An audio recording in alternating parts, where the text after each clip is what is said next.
things, frankly, the great things that are going on in our public schools. And today, we have an awesome topic, but I probably should introduce myself for those who don't know. I'm Randy Weingarten.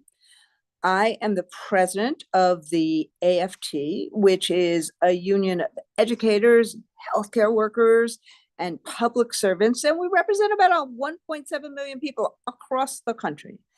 And I have the honor to be your moderator today and the topic, which is portrait of a learner. So, what does it mean to be a successful learner and ultimately a graduate, a colleague, a community member? It's not just about completing courses, racking up credits, or moving on to post secondary education or a job. It's not just punching a ticket, although I know we will be scanning tickets later on today, many of us, or even any of the things that we do in this world of AI. But what it's about is kids integrating skills, knowledge, ways of working that will help young people truly be ready for career, college, civic participation, and life. Even the name portrait implies beauty and creativity and curiosity. We're talking about student success, not narrowly defined to a test score or narrowly measured, but about a well-rounded view of who students are and what they represent to us, to their families, to themselves, and to their futures and to the future of the country and the world. So school communities take a pretty big range to approach how to help kids thrive and be well-rounded and be prepared for life, career, college, and civic engagement. School communities take this range from articulating a vision for student knowledge, skills, and habits to completely redefining the path to high school graduation and beyond. And you know something? There's no one right way to do this. Equally important, we are taking up or talking about a broad brush in terms of who has input into this wider view of student success. And that includes the community that really cares about our kids, educators, families, and the students themselves, the rabbi, the priest from a synagogue, imam from a mosque, the priest from a church, the community group, the athletic group. All of this, when we say it takes a village, it really does take a village. So a lot of the ideas that you're going to hear today are not new, but some of the ideas about well-being and really lifting up agency and empowerment of kids, and thinking about kids in terms of all the facets of their lives, a lot of that is getting traction. At least 17 states have embraced this vision in Portraits of a Graduate, how they define, support, measure, and communicate about what students know and can do when they complete high school. My own home state, of New York is moving in this direction. And at AFT, we call it something different, but we're moving in this direction too. What we do is we talk about this as real solutions for kids and communities. Our campaign that we started in July, started talking about it last March, about a year ago. And we're working to address the problems of today: learning loss, literacy, loneliness, by supporting strategies that taken together can help schools transform, kids really thrive, literally how we make every single public school in the nation a place where parents want to send their kids, educators want to work, and kids thrive. And so these are the kind of things we're focused on: creating joyful and confident readers, helping teachers access the best evidence-based ways, yes, I did say evidence-based ways, to teach reading through all sorts of different partnerships, including our partnership with WETA and Reading Universe, and our partnership with First Book. And we are on the road to giving out our 10th millionth book this spring semester through that partnership. Second, expanding community schools, wrapping services around. That's just what I was talking about with our members and the superintendent in Albany. How do you make schools truly the hubs of community life, addressing academics, well-being, food security or insecurity, and so much more, including chronic absenteeism? How we make schools feel like home to kids and feel like a place where kids and families want to be. And the one that I really, really, really, really love, and anyone who's known me and seen me in the last year has heard me talking about this, how we help kids and give kids the opportunity to learn by doing. Experiential learning, call it whatever you want to call it, hands-on learning, experiential learning. Career Tech Ed is one of the best indices of this, but engage students in deeper learning and provide them with real life skills. Experiential learning can happen at any age, and some of the best examples, as I said, are the kind of Career Tech Ed examples we have. And look, spoiler alert, when I taught in a Career Tech Ed school, I was an AP Gov teacher in a Career Tech Ed school. That busts any stereotype you can possibly have. So we got a lot to do, particularly in the aftermath of COVID, particularly in the middle of all the division and divisiveness of this world. But that's what public schools do. So when we talk about our Real Solutions campaign, we especially are thinking about the student learning piece, the focus on reading, experiential learning, the power of community schools. But that leads me to, and as I end and introduce the panelists, to my two favorite pieces and things about this portrait of a learner approach. First, it focuses us, or it forces us, to think big about how we measure student success, to think broadly, to think creatively. It makes us focus on students showing who they are and what they know, demonstrating what they can do, how they work together, and reflecting on what they've learned. That's knowledge. It's more authentic, it's more relevant, and it's more future focused than a standardized test.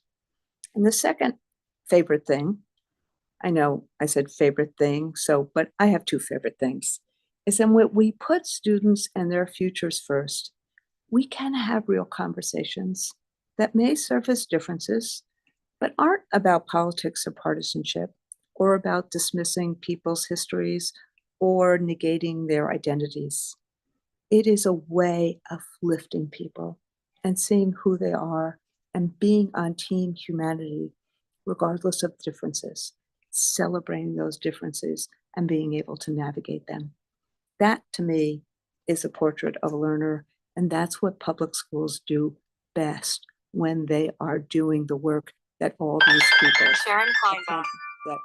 people attempt to do. So it's time to get our conversation started. And before I introduce our panelists, it's my pleasure to share a video message from a really special guest, someone we all know, and that is U.S. Secretary of Education Miguel Cardona, who champions this cause of education with unwavering dedication. Let's watch as Secretary Cardona shares his vision for public schools and celebrates with us the vital role that public schools and educators have in shaping the lives of our nation's children. Thank you. Hi, I'm Secretary of Education Miguel Cardona, and here at the U.S. Department of Education, we are public school proud. Happy National Public Schools Week. Huge thanks to the Learning First Alliance and all of our teachers and school leaders across the country for your work on behalf of students. I'll always fight for public education because I'm a proud product of public schools. Where I grew up in Meriden, Connecticut, I had a remarkable public school experience. I had teachers who helped me see my potential. There was Mr. O'Neill, my second grade teacher, my first teacher of color. He inspired me to be my best. Later, my high school art teacher, Mrs. Ransom, she first planted the seed in me that I could become an educator. I wouldn't be where I am today without the public schools and the outstanding educators who helped me believe anything was possible, even when I didn't see that potential in myself. Such power in our public schools. Power that not only opens doors to opportunities for individual students, but that also strengthens the fabric of entire communities. At the department, we're working with states, districts, schools, educators, families, and communities to raise the bar for our support of students so that public education can continue to transform lives. Just like the Learning First Alliance and your member organizations, we're partnering with parents and families to make sure they have a seat at the table in conversations about their children's education. We're making sure every public school and every community is safe and welcoming. We're supporting educators through new pathways to the profession and opportunities for leadership. We're boldly addressing opportunity and achievement gaps and helping provide students with access to evidence-based interventions that can accelerate their learning. We're supporting students' overall well-being. I'm proud the Biden-Harris team is providing resources to states and districts across the country so that they can hire 14,000 more mental health professionals to support our schools. We're also recognizing multilingualism as the superpower that it is. That means helping to recruit more multilingual educators and providing more students with opportunities to speak and learn in multiple languages. We're creating stronger on-ramps to college and careers. Part of that work means reimagining the high school experience, giving students access to hands-on learning opportunities that prepare them for the careers of today and tomorrow. Look, at a time where our country's public schools are under attack by some, where they would rather take public education dollars and turn them into vouchers for private schools, I know we have to step up our efforts. And working together, we can do even more. Our public schools and our students are worth it. Public schools are the heartbeat of our communities. Let's celebrate them this week and every week. Thank you.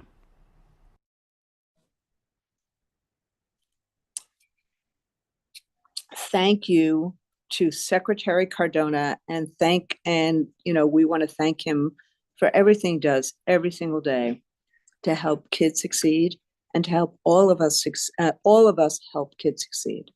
So I get to introduce the panel now, and our first panelist is Julia Burgos, who is a Vice President at Large for Engagement for the National School Public Relations Association. So that means she's a PR guru. So Julia serves as Chief of Schools and Community Relations at Alexandria City's Public Schools in Virginia, and she oversees the Office of Communications and the Office of Community Partnership and Engagement, where she leads a team in integrating communications and fostering relationships to position the district as a national leader for high-performing pre-K through 12 education organizations. All of that integration is really, really, really important, and it's good that we have people who know how to do that.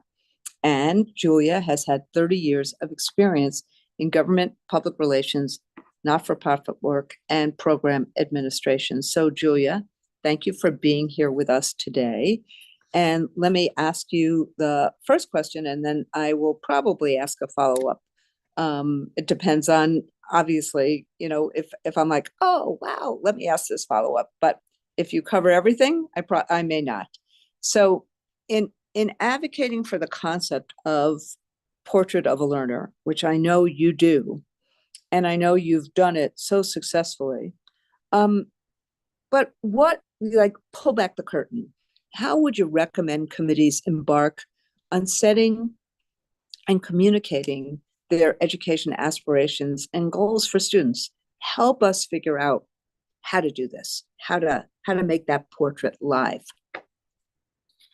Thank you so much, Randy, for the warm welcome. And I want to say that I am proud to be here this evening representing my communications colleagues from across the country. We work so hard to make sure that we are communicating with families, everything that public schools education has to offer.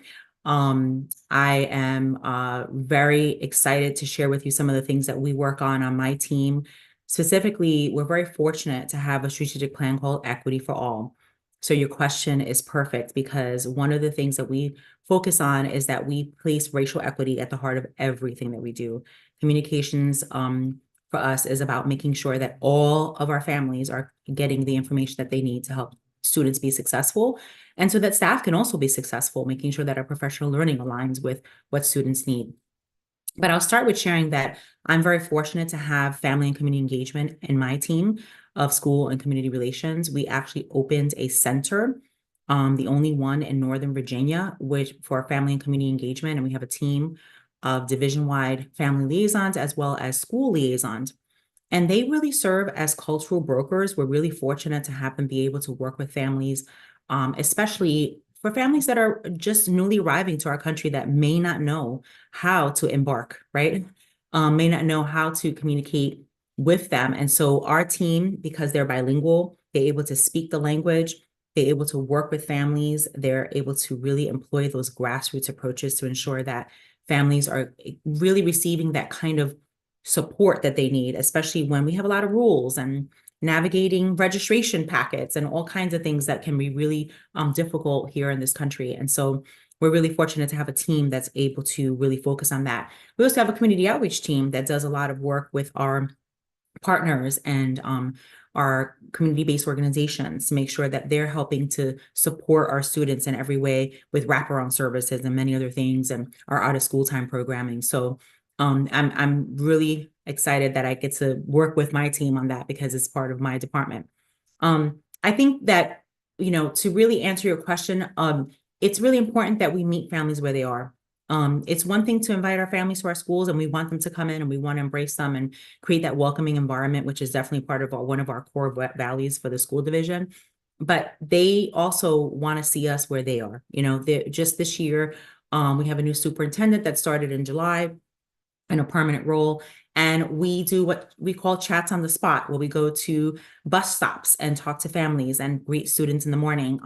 We go and to the schools and we call Titans Rising, where we're meeting with elementary schools, learning directly from parents. What is it that they need for us to better support them? And so we're doing that very hands-on approach, meeting with families and understanding how we can better serve them. So that's one thing that one example I can share. The other thing that I think is important to evaluate families on a regular basis, looking at data. One of the things that we noticed was that we were getting a large influx of Afghan families that were coming into our community, and working with our English learners team and figuring out how do we shift some of the work that we were doing. So we hired a Dari speaking family liaison to work with those families.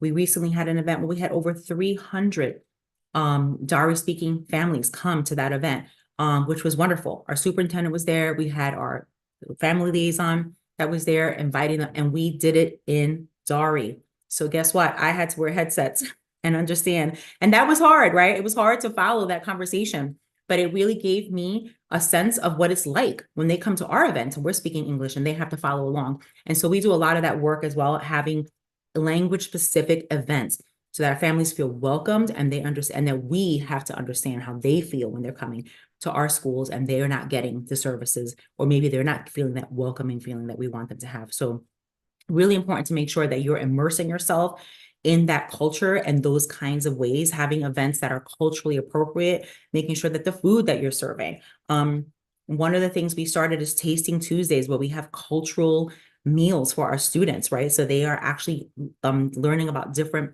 cultures, different foods, and so on and so forth. So we have a very diverse community. We're very fortunate with that.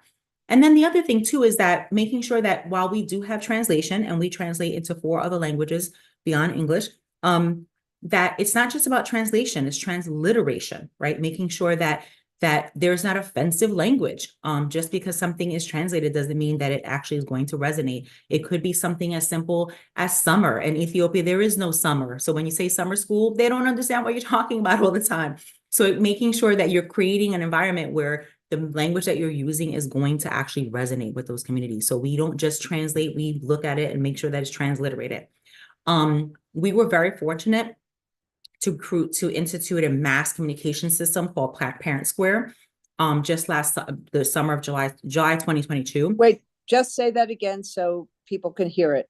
Sure. It's a mass communication system called Parent Square, and it's been a game changer for us. And why we love it so much is because if you're a family that speaks Arabic, your message, and yet that is your preferred language, you will get our messages in Arabic. And when you write back to us, we will get it in English. So it's a two-way communication tool that removes that language barrier. And so our teachers can communicate with families one-on-one and have private conversations that are safe.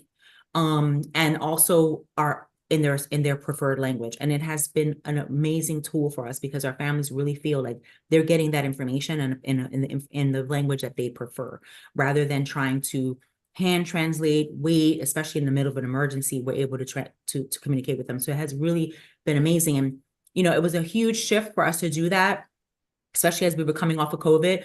But we felt like we learned a lot from COVID and how difficult it was to translate things so quickly when we had very important information to share very quickly. So it's been an amazing tool that we've invested in and communicated to families. And we have over 85% of our families are using Parent Square, which is amazing. So, communicating often, we translate everything, as I said, our newsletters that we share every week, making sure that we're using different types of tools like WhatsApp and texting. Some of our families don't have email. Some of them they're not reading any emails. That's not the way they communicate. So changing and shifting the way that you communicate to make sure that all families are getting the information that you need. And I think most recently, it's in fact, I was talking to my team this week, we're working on a new academies model for our new high school. And some of our families, that doesn't make any sense. They don't understand what that is, but we have students that are registering for courses and their families need to understand what they're doing. They're creating a trajectory. They're creating pathway for themselves. So my team this week, we were talking about what is it that we need to do to make sure that more of our families are understanding that academy's pathway, right? They trust that we're taking care of our students, but we don't want them to just trust us. We want them to understand what it is that we're doing. We want them to be involved in that course selection process. Even if it's as simple as, we've translated our program of studies, something that had not been done before. And we said, how can you have families help their students select a course if they can't even read the program of studies, right? So it's simple things like that may not seem so simple. They can be expensive, they can be time consuming, but you have to plan ahead and make sure that you're building in time for that kind of planning. And so we're making a couple of shifts because my team is sharing with me, our families are still not getting it. They're not getting the academies. We've got to do something else. And so we're kind of working through some of those grassroots approaches. So I think, if there's a lot of things that can be done to make sure that you're embarking, having communities embark on this kind of work and making sure that you're helping families understand the profile of a learner so that they are successful and they're ready for whatever it is, life, college, career, that their students are prepared, and that when they're leaving us on graduation day, that they have some kind of plan, right? We want them to have something and to feel like they've left our school division ready and prepared to face the world. So I'll leave it there because I know that was a lot. Fantastic.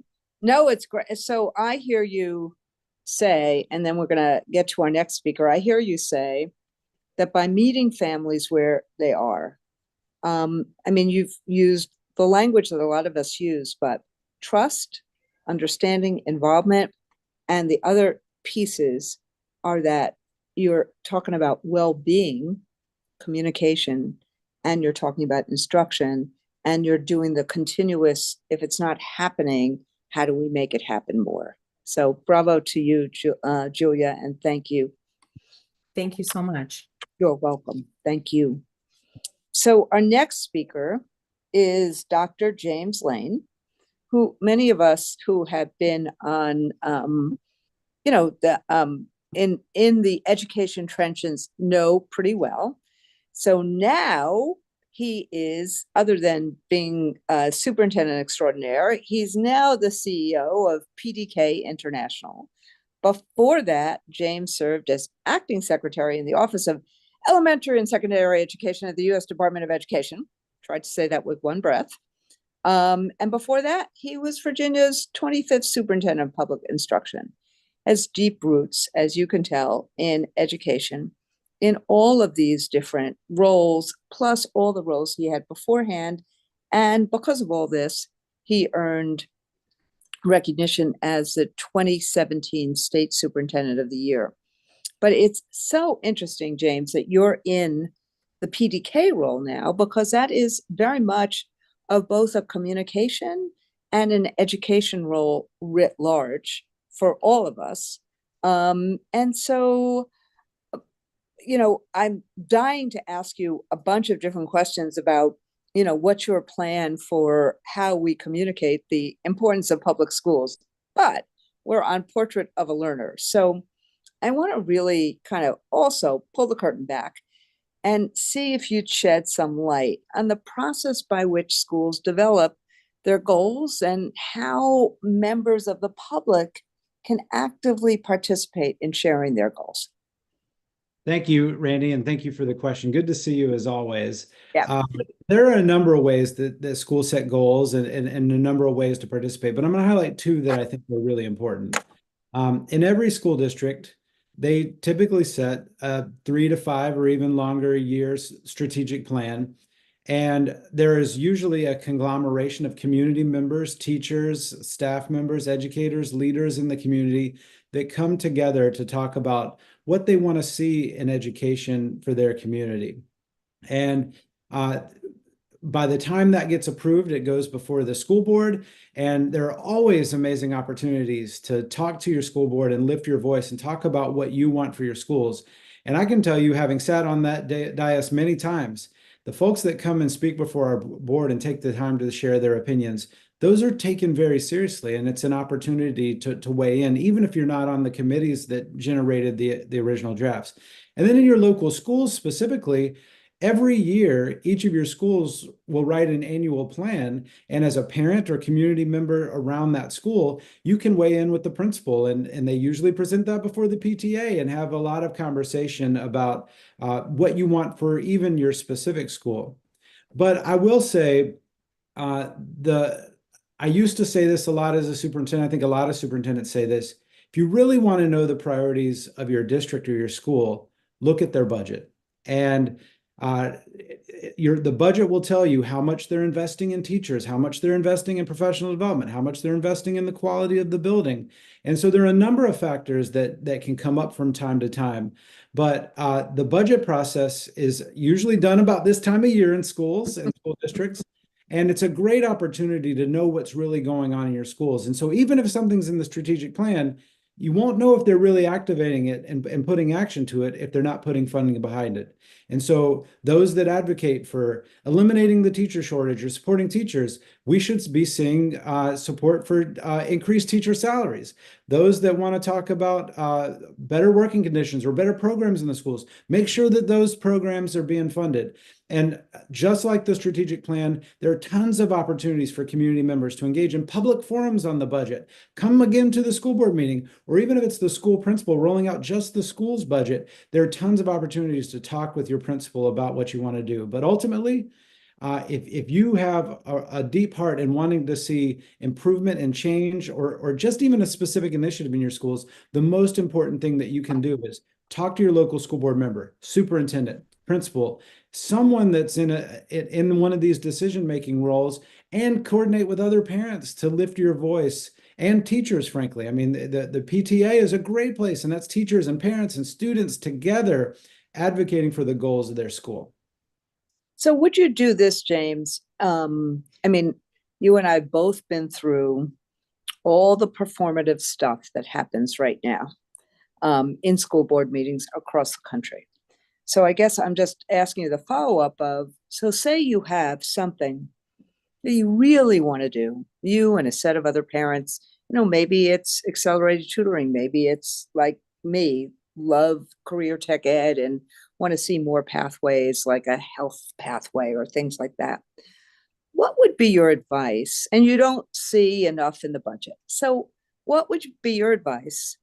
Do they go to a school board meeting? Do they ask to speak to people, in a small meeting?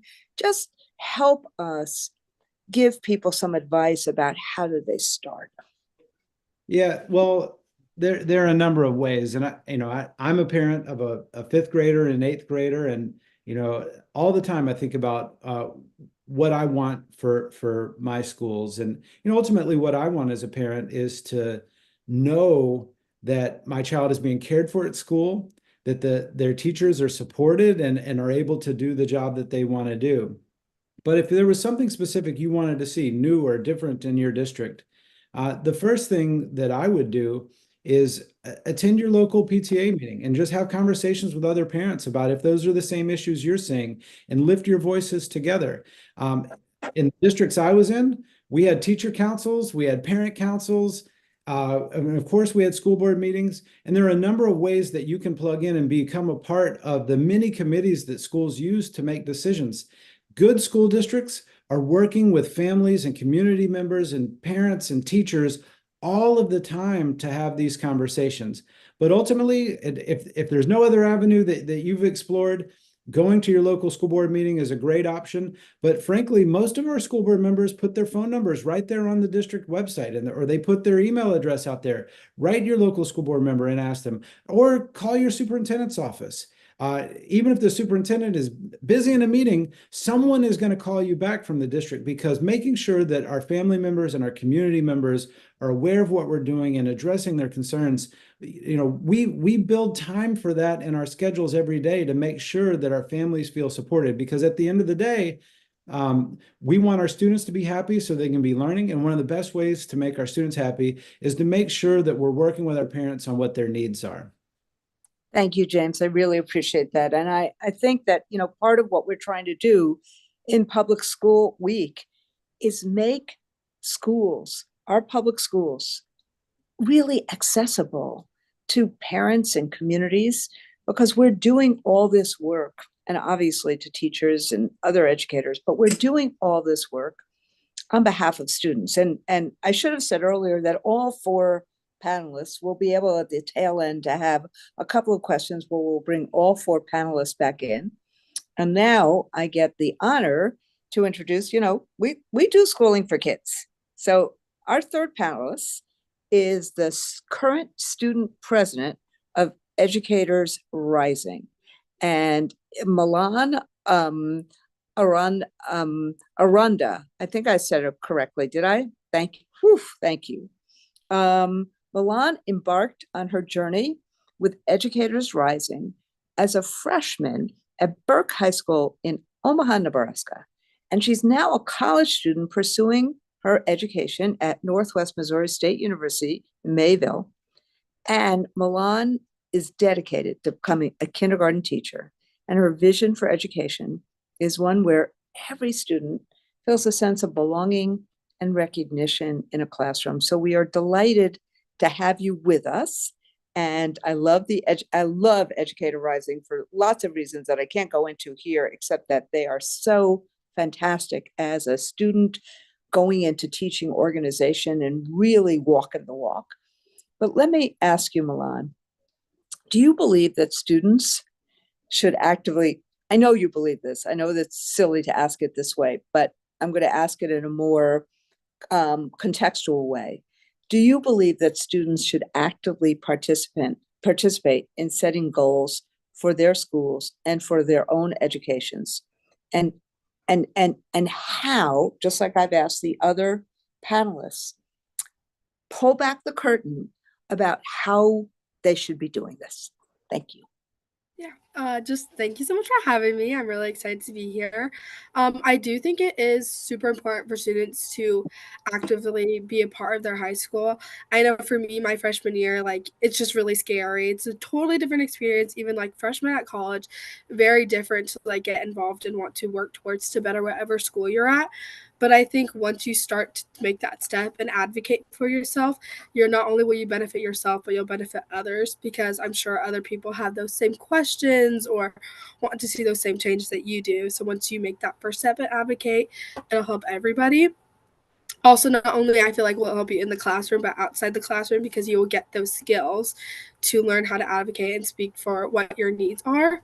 I think it's a little bit difficult for students. I know it was for me, just to, I guess, hear the way people talk about how you're just a student and teachers probably wouldn't listen to you because you're a student. And so I feel like that could be a little bit of an obstacle for students to be too scared to ask because they won't see any change done for them. But I really think, I really think they just need to take that risk and leap. And I feel like if they just see one person do it, everybody would be more inclined to do it for themselves as well. So let me then ask you the follow-up question, because, you've been engaged in it both in terms of a high school level and a college level. How do we overcome the obstacles of and the challenges that, you know, that kind of are there that stop kids from being meaningfully involved. So I heard you say teamwork and doing things together, and that's so important. But what happens if, there's just an obstacle that's put into people's place, students' place? What happens if they, feel like they haven't made that first step or they weren't successful? What advice would you give us, all of us as the educators, for how to really diminish those obstacles? Yeah, so I think especially with COVID, student accountability has really went down. They're just not holding themselves accountable anymore, which I guess I could even say for myself, I kind of slacked off during that. So I guess even like uplifting kids' spirits and like really encouraging them to do things would be really helpful. And I think another thing is just creating a safe environment for students so they know that they can speak like their mind and like they will not be judged for it, especially like in high school. If your teacher is just like constantly being negative, you don't really want to talk about like changes that you would like to be made in the classroom or in your school, because you'll just not feel like your voices is heard. I know like it's just like difficult even telling people you're going into education because all the negative things that they will continue to say about it as well. So just creating that relationship. I just had a education class today and she's just kept talking about how relationship is the most important thing that you need to make with your students, not even your lesson, because they'll remember how you treated them and they probably won't remember all the lessons you taught them. So I think that's probably the most important thing to overcome all the obstacles. And what we're seeing, thank you, Milan. What we're seeing is you're seeing, for those who are listening to this webinar or watching this webinar, you're seeing some consistent themes. We got to create safe and welcoming environments. We have to also do the work educationally. It's not an either or, it's a both and. And so thank you, Milan. And thank you for wanting to be a teacher. Really, thank you. So our next guest serves as the superintendent right now for the same, I say right now because he's about to go to a different superintendency, but he's right now the superintendent of the St. Paul's public school system in Minnesota. And he has worked, and I've had the honor of working with him on education excellence, on community schools, on student achievement. His work has been recognized nationally. He was named in 2024 the National Superintendent of the Year, and he's about to go from Minnesota to Wisconsin to be the new superintendent of the Madison schools. And I want to say congratulations, Joe. And you also know, I have to say, we got to get to a contract with the St. Paul teachers before you leave. We don't want to see, I promised Leah that I would say this to you. And I know that between the two of you, you will get there because of who you are and and your incredible problem solving ability. But, it's been really tough. And COVID was hard in terms of Minnesota and hard in terms of St. Paul. And so tell us just about, what initiative, as you think about it, as you're leaving this superintendency and going to another, what are you bringing with you in terms of initiative or focus that's going to lift up Madison the way you've lifted up St. Paul?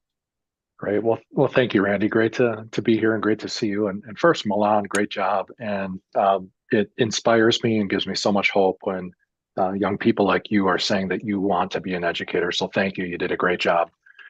I think that during the pandemic, you're right, it was a really hard time. And I won't get into all the details right here in St. Paul of what we felt in terms of some of the challenges as we went into the pandemic. But I will say when we received the American Rescue Plan dollars, it was for the first time in my career in education that I felt like there's this sum of money that we really get to do something different, something creative. And at a time that was really hard, I refused to say, let's just spend this the way we always have. This is our chance to demonstrate to our community, to our students, to our staff, to support them in ways that they never thought imaginable. So we created a strategy called WINN, W-I-N-N, and it stands for What I Need Now. And it was early on in the science of reading work in Minnesota. It wasn't state law yet. It was something that was, of course, being discussed throughout the country.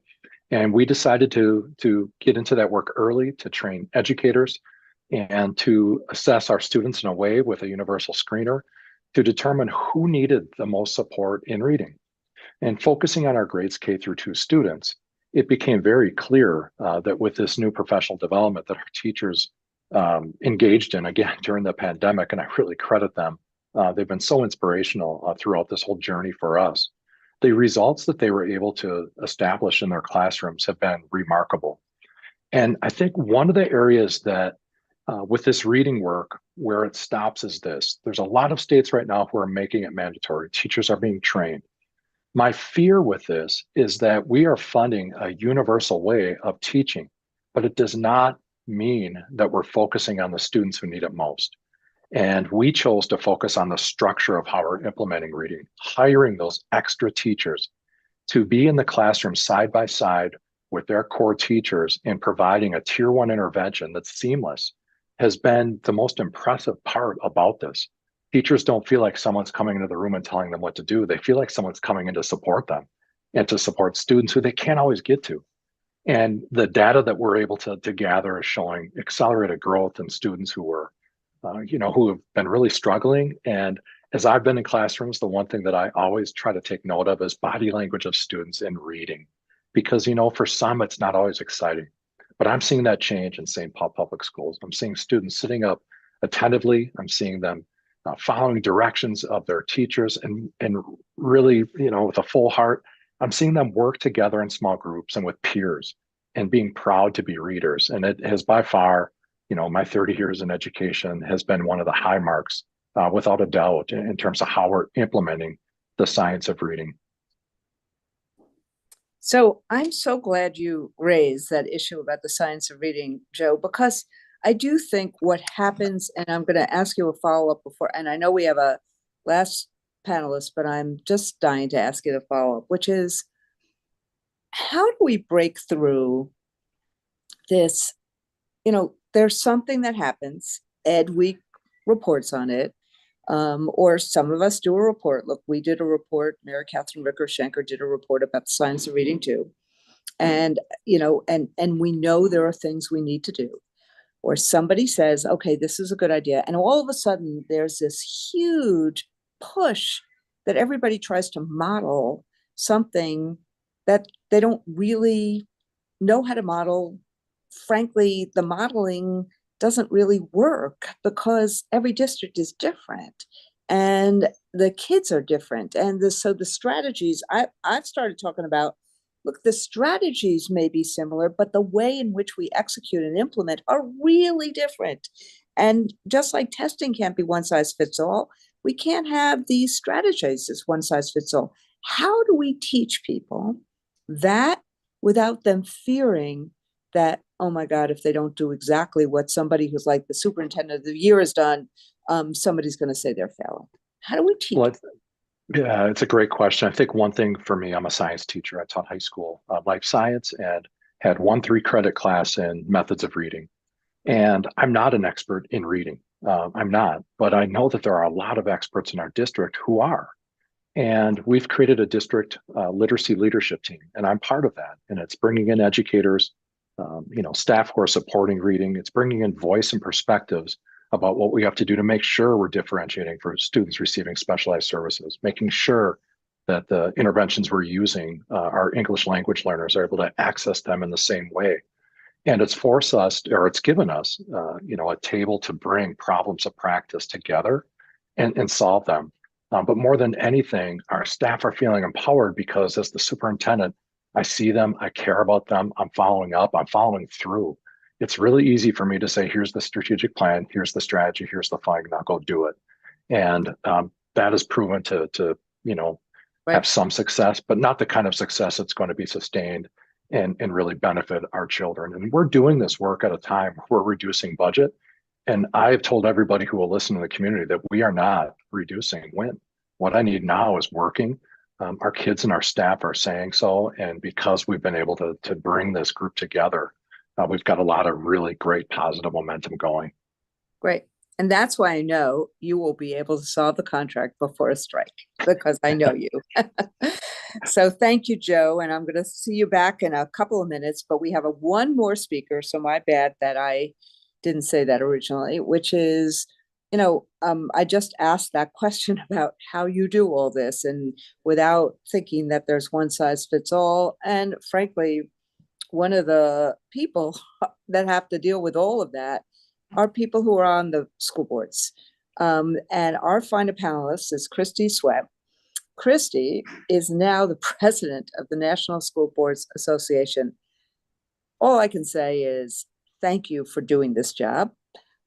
She is a dedicated member of the Salt Lake City School District Board, and she brings a wealth of experience and insight to these roles.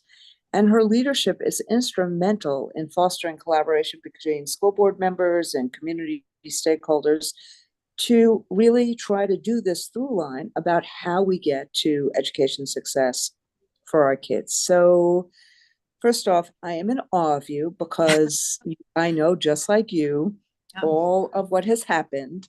And so could you elaborate on how school board members, actively engage with community members to develop the goals that align with this portrait of learner, with the needs and aspirations of their schools and each and every student?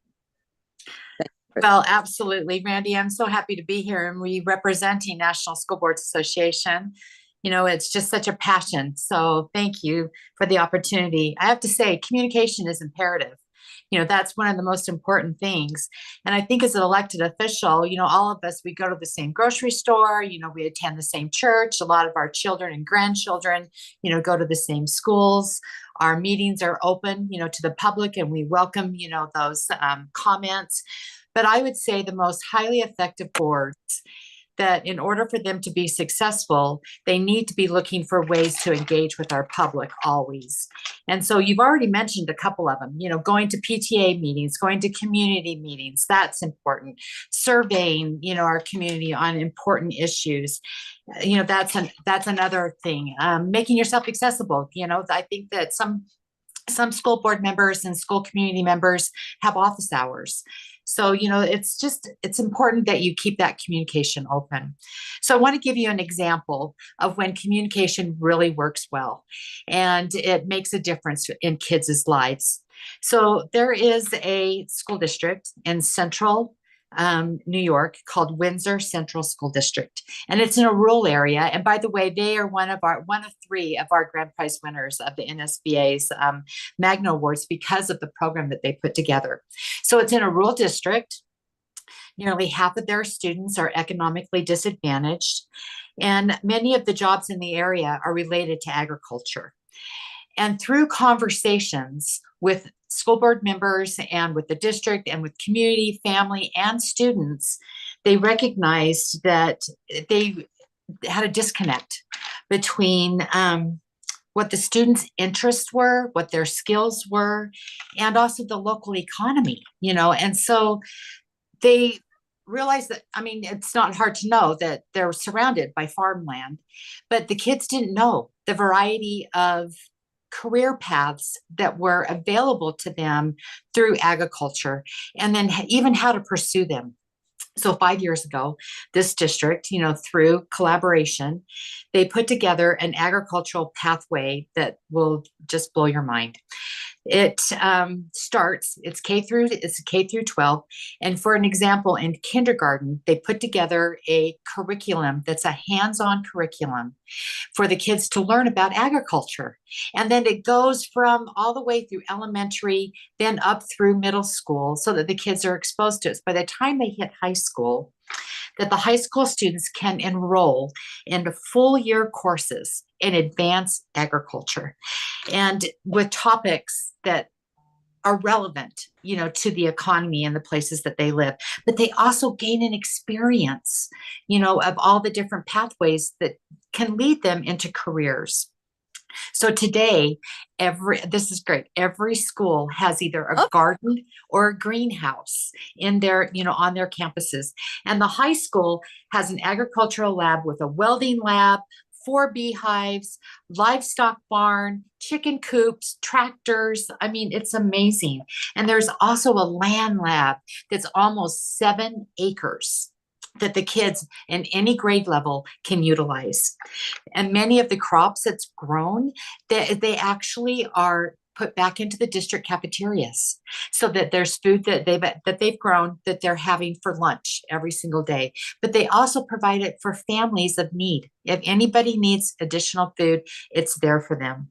So this incredible program was started from conversations, about what's lacking, what is it that, we need to do so that the parents, that the voices of schools, of the community, of the parents, of the local businesses were being heard, and that kids could actually, see that there's pathways for them to be engaged. And that's just a success story, isn't it? And it was all about just having really good communication. It's amazing. And look, that was, if I'm just looking up Windsor, it's in Broome County, New York. That's why I like Dr. Google, which is better, because I'm not advanced enough to use ChatGPT.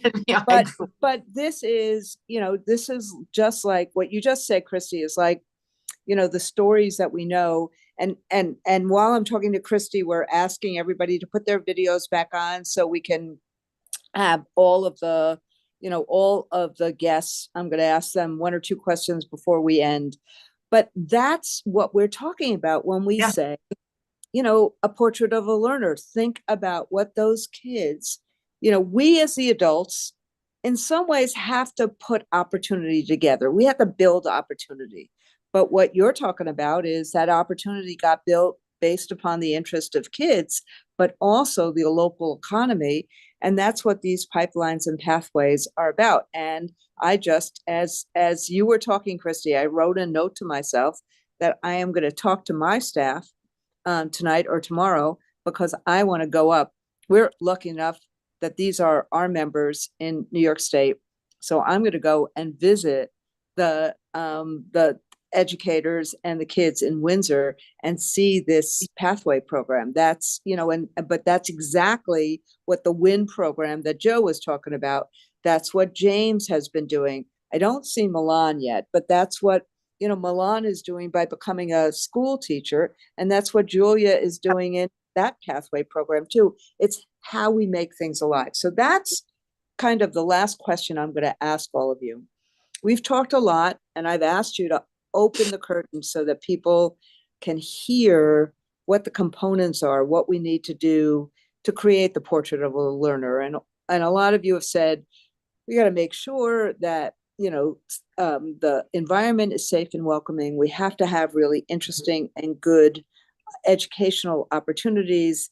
We talked a little bit about experiential learning. I did at the beginning, Christy did at the end. We talked about the components that we needed to do in terms of inclusiveness of parents and making sure that we meet people where they are. So this is my question to all of you. How do we make sure that kids are interested and excited about learning? If there's one thing we can do, forget about budget, forget about all these other issues. Maybe we'll get another American Rescue Plan, Joe. Maybe we'll do that. Maybe we'll have James back at the United States Department of Education at one point or another. But how? We're talking about the portrait of a learner. How do we make kids excited about wanting to be in school? Who wants to answer? Randy, I think one way is that we make sure that we honor and embrace who each child is. Our St. Paul Public Schools is a global school community, and it's one of the pride points of this special place. And I think recognizing language, culture, difference, that it's okay, that we should talk about it, that we should understand and really work to develop the kind of self-awareness that students feel comfortable who they are. And it only allows them to engage in the classroom and with their teachers and with other students in better ways. It's something we work really hard to do, and something I'm really proud of, that the educators and community here in St. Paul really honors each of our students as individuals. Randy, you. I would say, and I think that Milan would probably, I'm hoping she would say this, is that if you're not listening to your student voice, if you don't have them at the table, then you're just making decisions that you think are good, for kids that you haven't even asked. And so if we're not bringing them into the conversation and saying, what excites you? What do you want to have in your school? What's important for you to see every single day in that school? If we hadn't asked that question, I mean, we wouldn't be talking about mental wellness right now with kids. And that'd be such a huge conversation. And it's because we brought the kids in. You sit them down, you say, what is it that's missing? And it was exciting, to move forward with that. And I'm so excited that Milan's going into teaching, but I hope that that's what she would have said too. It's student voice. You've got to have student voice at the table. Well, guess what? We're going to turn to her right now and say, what would you say, Milan? I would definitely say student voice. That's what I was going to say. I feel like having a student voice, like so many times in class, they would just be making decisions for me. Not even my teachers, but even like superintendents, principals, they would just do things without realizing that this affects the student first. And you're not having that conversation with us. So just making policies that you're not including us in it, it's just like really difficult, especially for me, because I guess there were some policies in my district that happened when I was graduating that I was pretty vocal about that I didn't like because it's not benefiting the students and you didn't have that conversation with them. And I think just relating even lessons and materials to things that are going on today really gets students excited and interested in what we're doing. So just giving them a seat at the table, I think, is really important. So I got one more big question, and then I'm going to see if there's any final comments anybody wants to make. And that one more big question is this. We just talked about how we try to have both speeds at the same time. How to make ourselves better if we're not doing what we should be, or if we're not doing everything we should be doing. A lot of us are really self-critical. And sometimes that tends to be seen as undermining public education itself. And I think that we can do both speeds. We can actually believe in public education and believe in strengthening it. And so the question I have for all of you, and this is really starting with James and Julia, because you're both really communication experts. How do we communicate about, this is Public School Week, how do we communicate about the importance of public education and that we can actually really look deeply in both the importance of public education and deeply in how to make it better? How do we do that? What communication vehicles do we use? Do we use stories? Do we use town halls? Do we use other things? Help us. Start with James and Julia. And then if anybody else wants to add, that please add. Yeah, thank you, Randy. And Milan is our national president at Ed Rising, which is a program at PDK. Milan, I just want to say thank you for having your voice here, because I think it's so important to have our students talking. And I think that's one of the things that I talk about all the time is that, there's incredible statistics like 95% of parents love their public school where their kids go. And then it's far less that support the system or the state or, whatever else. And I think that we've got to do a lot more storytelling about what's really going on in our public schools and what parents and students feel on a day-to-day basis, because as a former superintendent, principal, and I was a band director, a teacher, we had amazing things going on every day and real joy happening in classrooms and kids going home excited about learning. And when we were doing innovations, we were opening up possibilities for students that they'd never seen before. And I started an initiative. It's not just enough to put press releases out. When I was superintendent, we used to do what we called a 5 for 5, where we'd release 5 positive stories 5 days a week. And you wouldn't believe how few of those actually got picked up in any media conglomerate, even local media. And so what I realized is, in the last district where I was a district superintendent, we had over 65,000 students. We had, nearly 10,000 employees. And we just encouraged our team to start telling the stories of the great things that are happening in your community or in your school or in your classroom, or even for students, that if you had a great day today, tell people that story, because there was, so many times a bus being late would be the story of the day we would be dealing with. And yet we'd have 70,000 students out there just talking about the amazing day that they had with their friends, and they're doing it by text message. Well, now we have these amazing vehicles where we can be telling our stories. And so if you're a supporter of public schools, you're a student, you're a parent, you're a teacher, you're a principal, you're a superintendent, it doesn't matter, school board member, make sure that you're telling people about the good experiences you have side by side with all the times that you have something where you want to raise your voice and say, wait a minute, this is wrong. Because we tend to only focus on the things that happen that are negative when so much good is happening. And frankly, we will always have public schools because they're the center of the community. They are there are many new options opening up, and those will be there. But the public schools are going to be the heartbeat of the community. And most parents, no matter how many different options we set out there, are going to choose the school that's closest to their home and most convenient for their family. And most parents, as I said in the statistics before, support that school. So let's go out and tell everyone about the great work that's happening and what you feel on a day-to-day basis when it goes good, just like you want to tell people when it goes bad. Exactly. Julia. So I think I'm going to start out by saying that most importantly is that communicators need to have a seat at the table. Many of our school divisions do not have the communications person sitting at the leadership table. I'm very fortunate to have that position so that I'm actually learning and understanding and being able to find ways to communicate those good news stories.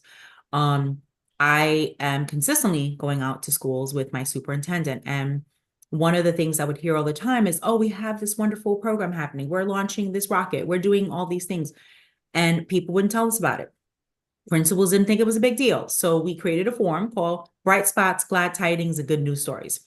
And we share it with our principals. We ask them for stories every week. And many of the stories that we have that are positive are coming directly from our teachers or people that are in the schools, because we can't be everywhere, right? We also have PR liaisons in all of our schools. So they help us to tell stories because we can't be everywhere. So it's really important to embed those people that really care about communicating those good news stories in your schools, but also making sure that people have a mechanism to be able to share those stories with you, because principals are busy, right? They don't always have time to share things. And sometimes they don't think that little thing, we can make a big story out of it. So some of our best stories we've been able to share about in schools is coming directly from the people that are doing the work in the classrooms. And so we've opened up that opportunity to tell them. But I think the other thing too is critical is cultivating the relationships with your reporters, right? I tell reporters all the time, okay, I'm going to give you information about the stuff that you want that may not be so pretty. But then when I call you about something that I want you to cover, I'm expecting you to cover it, right? So creating that relationship with those reporters so that you're getting those stories out there, and also setting goals. Like we actually track our media and making sure that we have more positive stories than our negative stories, right? So there's always going to be something that comes up that is not going to be a great story, but then making sure that you have enough of those positive stories out there that you're looking for those stories and sharing them so that when that one story comes out, it doesn't overtake the narrative that you have for your school division. So we're very focused on making sure that we're telling better stories, that we're getting that really, we recently did a story on two teachers that worked together that were theater teachers for 20 years together. And people love that story. They ate it up. When we found out about it, we definitely made a big deal about it. And we went to one of the trade magazines, for a theater trade magazine. So it's like finding those very unique stories and making that the big splash. And then sharing that you have great teachers, you have great students, you have wonderful things happening. And then, pitching those angles, looking for the right angle and making sure that your stories are unique.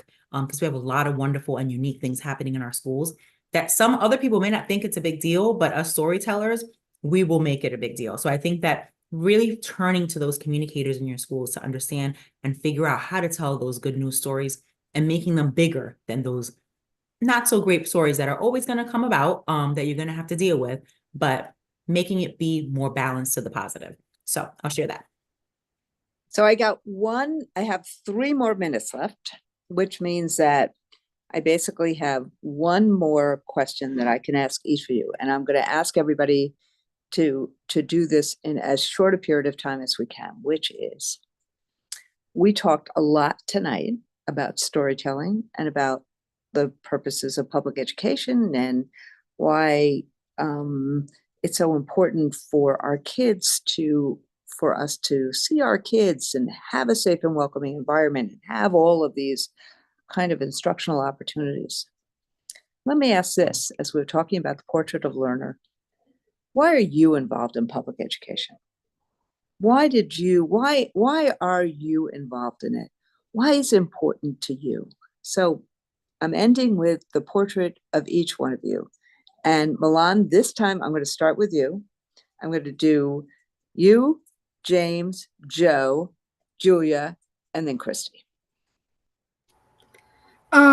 Well, I'm not in public education yet, but I decided to go that pathway because I've had a great experience with my teachers, and they're honestly the reason why I'm here. And I think another reason why is I've never had a teacher of color until I got to high school. So seeing that and not realizing how much that affected me until I got older is why I also wanted to go there, because I know that I can impact those students and make those connections with them. So Thank you. James. Yeah, thank you.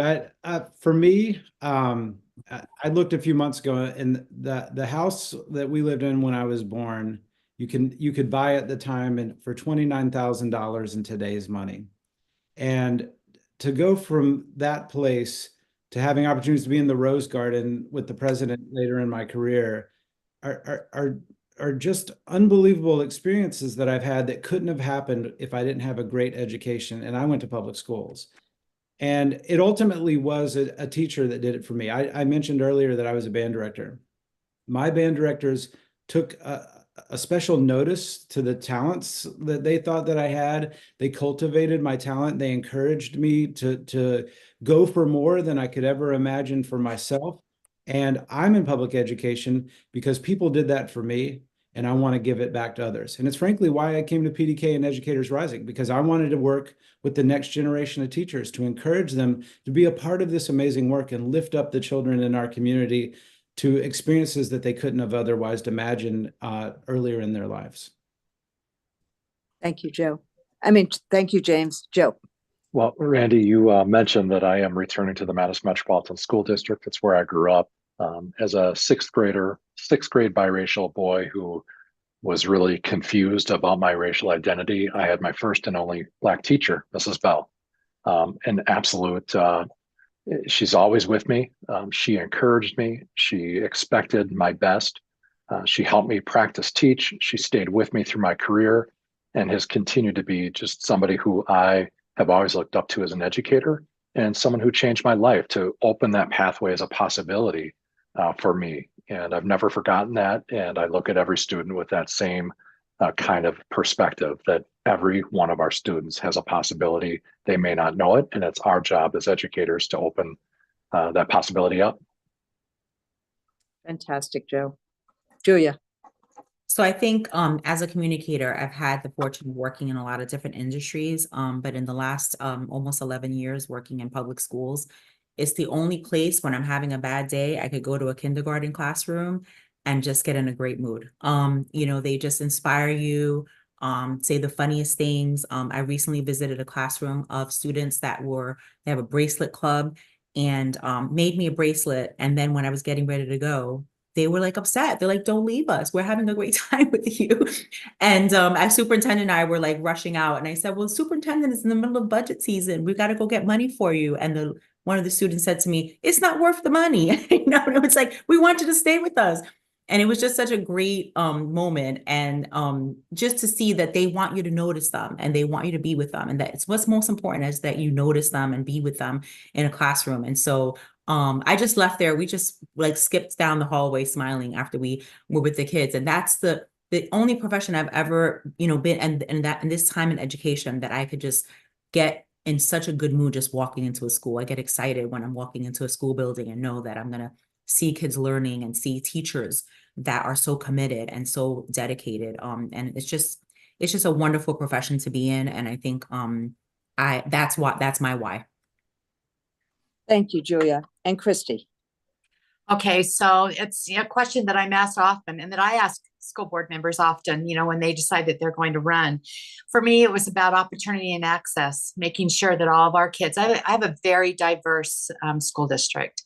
And, being a part of being able to provide resources and the tools that our kids need to make sure that all doors are open to them was really important. But I will tell you that, and maybe our superintendents would agree with this, maybe our whole panel would, but the most gratifying part for me and humbling is graduation, is to be able to go to graduation and hear the stories and the success that comes across, in the speeches, and just watching those kids' faces as they come across the stage and get their diploma. That's why I keep doing what I'm doing for the past 22 years. So look, as we're ending Public School Week, this is a panel that talked about under the rubric of a portrait of a learner, the possibilities, the sense of a future. That's what public education is. It is where passion meets purpose, and no better a panel could have explained it and could have made it real than Christy and Julia and Joe and James and Milan. So as we end this week, Public School Week, please, our public schools are beacons of opportunity. They are where we help all kids learn and all kids thrive. Are we perfect all the time? No. Are we trying all the time? Yes, because every single child is incredibly important. And I can't end tonight without saying to the educators that work in our public schools, thank you, thank you, thank you for everything you do. You don't always get the respect you deserve. You certainly don't always get the pay you need. But what you put together every day to help kids thrive is just the most amazing work and the most righteous work that we can do. So I want to thank our panelists, and to the audience, I want to also thank you for everything you do to support our students and our educators and our communities and our public schools and our families and our public schools every single day. Thank you all very much for everything you do, and thank you to the panel.